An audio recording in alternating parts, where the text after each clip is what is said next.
students, welcome to Lessons from Home and this is Rasmirekha Bora. আজি মই তোমালোকলৈ লৈ আহিছো লষ্ট স্প্ৰিং নামৰ লেসনটোৰ কেইটামান ইম্পৰ্টেন্ট কোৱেশ্চন আনসাৰ। লষ্ট স্প্ৰিংৰ অৰ্থ হৈছে হেৰুৱা বসন্ত, but here spring stands for childhood.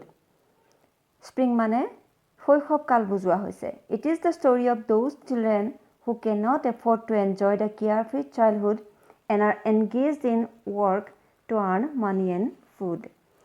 আনিছ জুঙৰ এই লেখাটোত শৈশৱৰ সোণালী দিনবোৰ উপভোগ কৰিবলৈ সমৰ্থ নোহোৱা শিশু শ্ৰমিকবিলাকৰ কথা কোৱা হৈছে।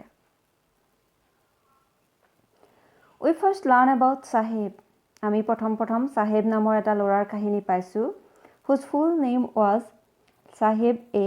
Alam. সাহেবৰ সম্পূৰ্ণ নামটো সাহেবে Alam, meaning Lord of the Universe. অৰ্থ হৈছে গোটেই বিশ্বব্ৰহ্মাণ্ডৰ গৰাকী।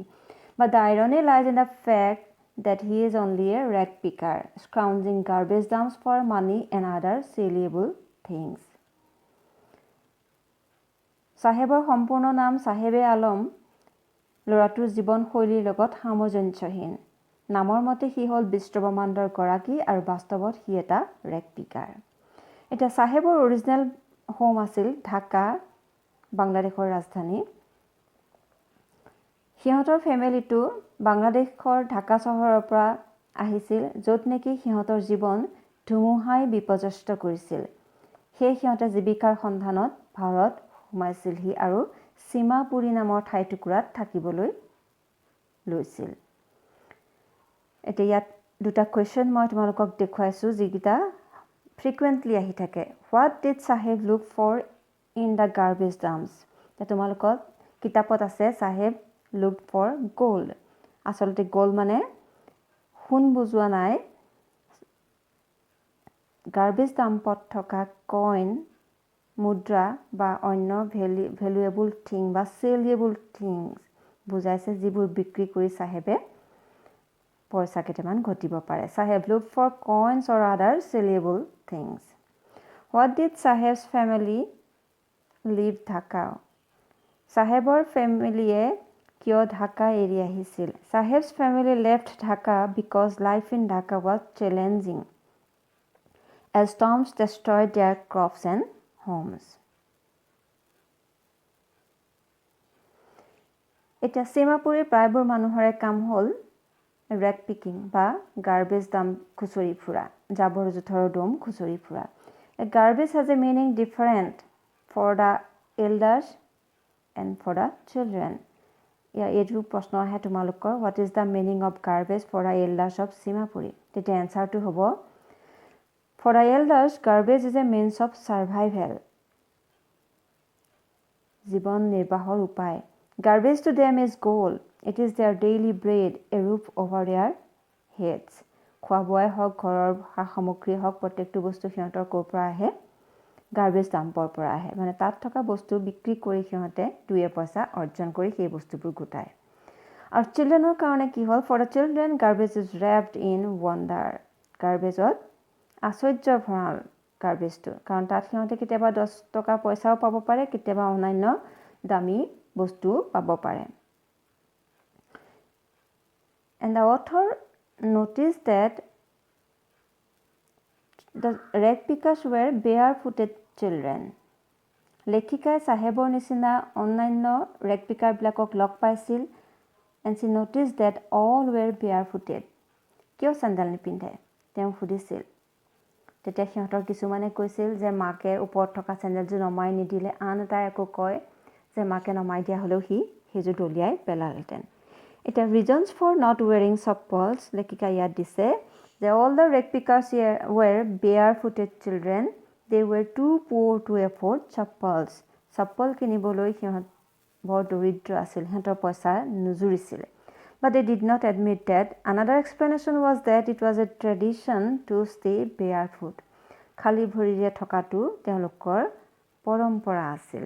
এনেকৈ বুলি তেওঁলোকে আচলতে তেওঁলোকৰ দৰিদ্ৰতাটো লুকাব বিচাৰিছিল। নেক্সট তোমালোকৰ ফ্ৰিকুৱেণ্টলি আহি থাকে এটা কুৱেশ্যন, সেইটো হ'ল give a description of Seemapuri. Simapuri is a slum area, Basti Ansol, at the outskirts of Delhi.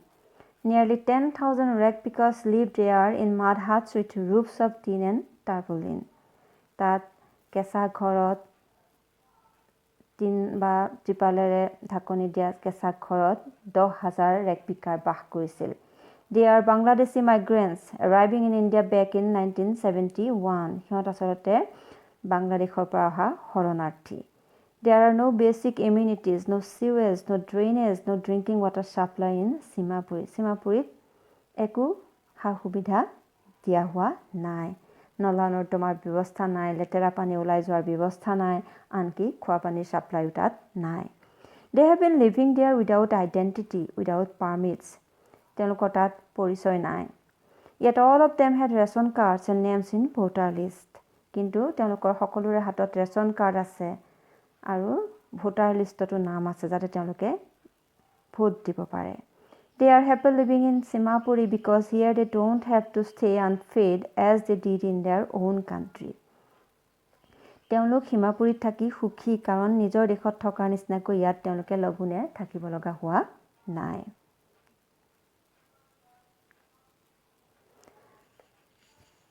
পিছলৈ আমি পাইছোঁ যে সাহেবে এখন চাহ দোকানত চাকৰি পাইছে। He is paid 800 rupees per month and all his meals. এটা প্ৰশ্ন এটা প্ৰায় আহি থাকে, did Saheb enjoy his work in the tea stall? Or was Saheb happy working in the tea stall? চাহৰ দোকানখনত কাম কৰি সাহেব সুখী হৈছিল নে? No. Answer হ'ব no. Saheb did not enjoy his work at the tea stall, though he was paid 800 rupees per month and all his meals. Now he was no longer his own master. যদিও পইচা পাইছিলে, যদিও প্ৰতিসাজ খাবলৈ পাইছিলে, তথাপিও কিন্তু সি যে এতিয়া নিজৰ ইণ্ডিপেণ্ডেঞ্চটো হেৰুৱালে, সেইকাৰণে সাহেব সুখী হোৱা নাছিল। দ্বিতীয় কাহিনীটো হ'ল ফিৰোজাবাদৰ। এতিয়া তাৰে এটা কুৱেশ্যন বাৰেপতি আহি থাকে, সেইটো হ'ল why is Firozabad famous or what is Firozabad famous for? Firozabad কি কাৰণে বিখ্যাত? Firozabad is famous for its bangles. খাৰুৰ কাৰণে বিখ্যাত। Every other family in Firozabad is engaged in making bangles. It is the center of India's glass blowing industry. Families have spent generations working around furnaces, welding glass, making bangles for a woman in the land. এতিয়া এইটো যদি তোমালোকৰ 1 মাৰ্কৰ question আহে, তোমালোকে just first লাইনটো লিখি দিলে হ'ব, Firozabad is famous for its bangles. But যদি কুৱেশ্যনটো 2 মাৰ্কৰ আহে, তেতিয়াহ'লে তোমালোকে এই গোটেই এনচাৰটো লিখি দিয়া দৰকাৰ। এটা ফ্ৰিকুৱেণ্টলি লং কুৱেশ্যন আহি থাকে তোমালোকৰ, তাত আহে describe the miserable plight of the people of Firozabad. এতিয়ালৈকে কিজানি 7-8 বাৰ এই কুৱেশ্যনটো আহিছে আৰু যোৱা বছৰ এই কুৱেশ্যনটো অৰ্থাৎ 2020ত এইটো অহা নাই, গতিকে এইবাৰ হয়তো আহিবও পাৰে, কিন্তু এইটো নহয় যে এইটোৱে আহিব বুলি মই ক'ব খোজা নাই, বাট আহিবও পাৰে। এতিয়া 5 মাৰ্কছৰ এই কুৱেশ্যনটোৰ এনচাৰ মই তোমালোকলৈ ইয়াত দিছোঁ, তোমালোকে ভিডিঅ'টো পজ কৰি লৈ লিখি ল'ব পাৰিবা আৰু নহ'লে স্ক্ৰীনশ্বট লৈ পেলাইও লিখি ল'ব পাৰিবা। The people of Firozabad are engaged in Bengal making for generations. পুৰুষ ধৰি ফিৰোজাবাদৰ মানুহে বেংগল মেকিং কৰি আহিছে। They live in unhygienic stinking lanes choked with garbage. তেওঁলোকে অস্বাস্থ্যকৰ গলিবিলাকত বাস কৰে য'ত জাবৰ জোথৰৰ দম আছে। Their homes are hovels with crumbling walls, wobbly doors, no windows. Humans and animals coexist in a primeval state. তেওঁলোকৰ ঘৰ দুৱাৰৰ অৱস্থা নাই, ঘৰত দুৱাৰবোৰ ভগা চিগা, লৰক ফৰক খিৰিকী নাই, আৰু মানুহ আৰু জীৱ জন্তু আদিম মানুহৰ নিচিনাকৈ খুব বেয়া ধৰণে বাস কৰে, লেতেৰা পেতেৰা অস্বাস্থ্যকৰ পৰিৱেশত। They have not even enjoyed even one full meal in their entire lifetime because of their poverty. তেওঁলোক ইমানেই দৰিদ্ৰ যে গোটেই জীৱনত তেওঁলোকে এসাঁজো ভালকৈ খাবলৈ পোৱা নাই। They are exposed to multiple health hazards while working. কাম কৰোঁতেও তেওঁলোকৰ স্বাস্থ্যসন্মত নহয়। Children working near hot furnaces in dingy cells without air and light often lose their eyesight before adulthood. এন্ধাৰ মুন্ধাৰ ৰুমবিলাকত পোহৰ আৰু বতাহ নোপোৱা ৰুমবিলাকত গৰম চৌকাৰ ওচৰত কাম কৰি কৰি সৰু ল'ৰা ছোৱালীবিলাকে ডাঙৰ হোৱাৰ আগতে প্ৰাপ্তবয়স্ক হোৱাৰ আগতে চকুৰ দৃষ্টিশক্তি হেৰুৱাই পেলায় Years of mind-numbing toil have killed all initiative, willpower and the ability to even think of taking up another profession. ইমান পৰিশ্ৰম কৰাৰ পিছত তেওঁলোকৰ মনৰ সকলো উদ্যম উৎসাহ কাম কৰাৰ ক্ষমতা নতুন কিবা এটা প্ৰফেশন লোৱাৰ ক্ষমতা এইবিলাক তেওঁলোকে পাহৰি গৈছে They are not able to organize themselves into a cooperative due to the exploitations by the politicians, authorities, moneylenders and middlemen. ৰাজনীতিজ্ঞ তোমালোকৰ ব্যুৰক্ৰেটছ বুলি আছে মই ইয়াত অথৰিটিজ বুলি দিছো আমলা বিষয়াবোৰ টকা ধাৰে দিয়া মানুহবোৰ সাহুকাৰ বুলি আছে তোমালোকৰ কিতাপত আৰু মধ্যভোগী এই সকলৰ শোষণত তেওঁলোকৰ জীৱন একেবাৰে বিপৰ্যস্ত তেওঁলোকে আনকি সমবায় হিচাপেও কাম কৰিবলৈ সক্ষম নহয়